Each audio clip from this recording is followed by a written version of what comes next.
بسم اللہ الرحمن الرحیم۔ سوال ہے کہ بعض مساجد کے اندر دیکھنے میں آتا ہے کہ عالم دین یا مفتی یا کوئی قاری جو مسجد کا امام ہو اس کی مخالفت کے اندر دوسری جماعت قائم کی جاتی ہے، یعنی کچھ لوگ الگ نماز پڑھتے ہیں، جماعت کرواتے ہیں، جماعت کے بعد یعنی جس کو جماعت ثانی کہتے ہیں وہ جماعت کروا کے اپنی نماز پڑھتے ہیں، تو کیا یہ درست ہے؟ تو اس پر امام اہل سنت امام احمد رضا خان سرکار رحمۃ اللہ تعالی علیہ فتاوی رضویہ شریف جلد نمبر 23 صفحہ نمبر 714 سے 715 آپ بیان فرماتے ہیں کہ اگر عالم دین حق پر ہے اور ذاتی بغض مفاد ذاتی مطلب کی وجہ سے اس بندے کے ساتھ مخالفت کرتے ہیں، بغض رکھتے ہیں، اس کے ساتھ دشمنی رکھتے ہیں اور اسی وجہ سے دوسری جماعت قائم کی جاتی ہے، تو ایسے لوگوں کے ساتھ نماز پڑھنا یہ درست نہیں ہے۔ جیسے کہ نبی علیہ السلام کا فرمان علی شان ہے کہ جس نے ظالم کی مدد کی، ظالم کی مدد کے لیے اس کے پیچھے چلا، اس نے اسلام کی رسی کو اپنے گلے سے اتار دیا۔ اب وہ شخص کہ جو امام کی مخالفت میں دوسری جماعت کھڑی کرے،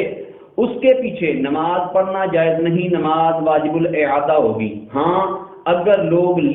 تھوڑا دیر سے پہنچے مسجد کے اندر اور نماز ہو چکی تھی اور ان کی اتنی تعداد ہے کہ نماز جماعت کے ساتھ وہ پڑھ سکتے ہیں، تو ان پر لازم ہے اگر ان کے اندر کوئی جماعت کروانے والا ہو تو وہ مصلی سے ہٹ کر ایک سائڈ پر ہو کر اپنی نماز پڑھ سکتے ہیں، ایک طرف ہو کر نماز با جماعت ادا کر سکتے ہیں۔ لیکن شرط یہ ہے کہ نہ وہ امام کی مخالفت میں نماز پڑھ رہے ہوں اور نہ ہی ان کا فتنہ پھیلانے کا کوئی مقصد ہو۔ رسول اللہ علیہ السلام نے ارشاد فرمایا ایسے لوگ کہ جو علماء سے بغض رکھتے ہیں اور لوگوں کے اندر تفرقہ ڈالتے ہیں، لوگوں کے اندر